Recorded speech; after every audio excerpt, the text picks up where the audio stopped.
ನಮಸ್ಕಾರ ವೀಕ್ಷಕರೇ, tech in agriculture ಚಾನಲ್ಗೆ ಸುಸ್ವಾಗತ.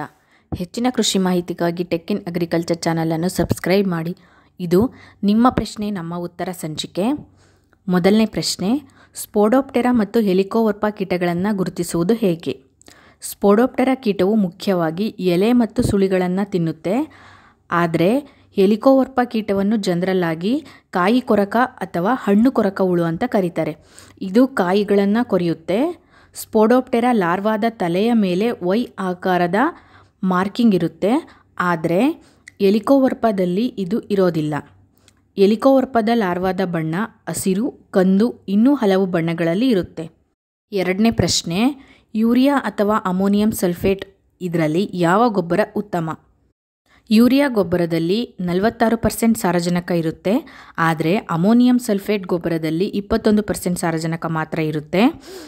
ಯೂರಿಯಾ ಗೊಬ್ಬರದಲ್ಲಿ ಸಾರಜನಕ ಮಾತ್ರ ಇರುತ್ತೆ. ಆದರೆ ಅಮೋನಿಯಂ ಸಲ್ಫೇಟ್ ಗೊಬ್ಬರದಲ್ಲಿ ಸಾರಜನಕ ಮತ್ತು 24% ಸಲ್ಫರ್ ಅಂಶವೂ ಕೂಡ ಇರುತ್ತೆ.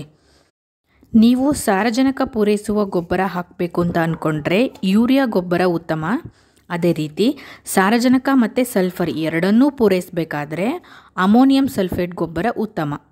ಆದರೆ ಅಮೋನಿಯಂ ಸಲ್ಫೇಟ್ ಗೊಬ್ಬರವನ್ನು ಹುಳಿ ಅಥವಾ ಕ್ಷಾರ ಮಣ್ಣಿನಲ್ಲಿ ಉಪಯೋಗಿಸಬಾರ್ದು.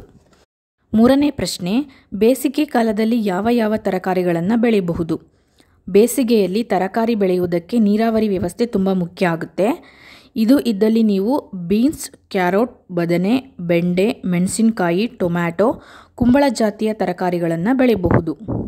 ನಾಲ್ಕನೇ ಪ್ರಶ್ನೆ, ಕಡಲೆ ಬೆಳೆಯ ಸೊರಗು ರೋಗಕ್ಕೆ ಉತ್ತಮ ಶಿಲೀಂಧ್ರನಾಶಕವನ್ನು ತಿಳಿಸಿ.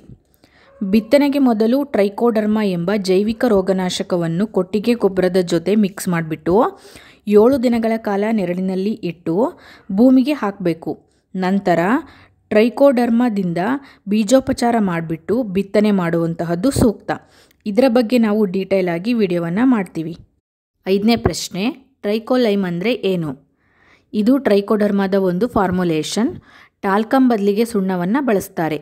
ಇದು ಇತ್ತೀಚೆಗೆ ಬಿಡುಗಡೆಯಾಗಿರುವಂತಹದ್ದು. ಈ ವಿಡಿಯೋ ನಿಮಗೆ ಇಷ್ಟವಾದರೆ ವಿಡಿಯೋವನ್ನು ಲೈಕ್ ಮಾಡಿ, ಶೇರ್ ಮಾಡಿ, ಟೆಕ್ ಇನ್ ಅಗ್ರಿಕಲ್ಚರ್ ಚಾನಲನ್ನು ಸಬ್ಸ್ಕ್ರೈಬ್ ಮಾಡಿ. ಹಾಗೆ ನಿಮಗೆ ಯಾವುದಾದ್ರೂ ಪ್ರಶ್ನೆಗಳಿದ್ದರೆ ಕಮೆಂಟ್ ಸೆಕ್ಷನ್ನಲ್ಲಿ ತಿಳಿಸಿ, ನಾವು ಉತ್ತರಿಸಲು ಪ್ರಯತ್ನಿಸುತ್ತೇವೆ. ಧನ್ಯವಾದಗಳು.